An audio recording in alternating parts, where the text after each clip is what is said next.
बालेश्वर जिला नीलगिरी सरकारी डाक्तरखाना स्वास्थ्य सेवार विकल चित्र। प्रत्येक दिन उत्तम स्वास्थ्य सेवा पई हजार हजार रोगी एठाकू आसी थांती। हेले रोगी सुस्थ होगा परिवर्ते गुरुतर होई अन्य डाक्तरखाना को स्थानांतरित होउछंती। झाड़ा बांतिर आक्रांत रोगी माने डाक्तरखाना बारंडारे चिकित्सित होउछंती। गोटिए कोठरी रे जणे रोगी स्थान थिबा बेले सेठारे 3 जण रोगी चिकित्सित होउछंती। ए हॉस्पिटल रे 2टी डायरिया वार्ड थिले भी गोटिए वार्ड रे चिकित्सा सीमित रहिछि।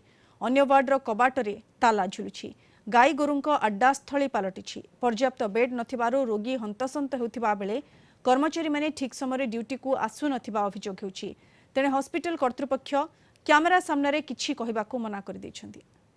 पेसेंट ठिया होती आम पेसेंट आसिक तले शुईचती कहीं सेवा जत्न करार ना खाली दस्खत ना नेखिदेले नेखिदेकी जाओ एडमिशन हो झाड़ा बांति हो तो डायरिया हो समस्त को डायरिया वार्ड टी अधिका करिया कथा रोग भल बाना आहरी जड़े हो भल करवा ना आम फेर रोग नहीं कि घर को 3 पट जो लोक शुले क्या जीवाणु कहीं टिका बेड कहीं खाली गोटे बेडसीट देके जाइए सलाइट लगे इंजेक्शन देके कहीं बेड बेड बेड तो ना ये स्त्री लोक शुई पुरुष लोक सब मुंड को गोटे 2टा रोगी मुंड कति मो मुंड अव्यवस्था घेर में नीलगिरी उपखंड चिकित्सालय ना रोगी अच्छी भल बेड ना रोगी अच्छी स्वास्थ्य सेवा एने आम विभाग अधिकारी सहित जोगाजोग करूँ किंतु सी कैमेरा सम्मुख में कौन प्रतिक्रिया देवे ना रोकठोक मना कर नीलगिरी जगन्नाथ दास कलिंग टीवी।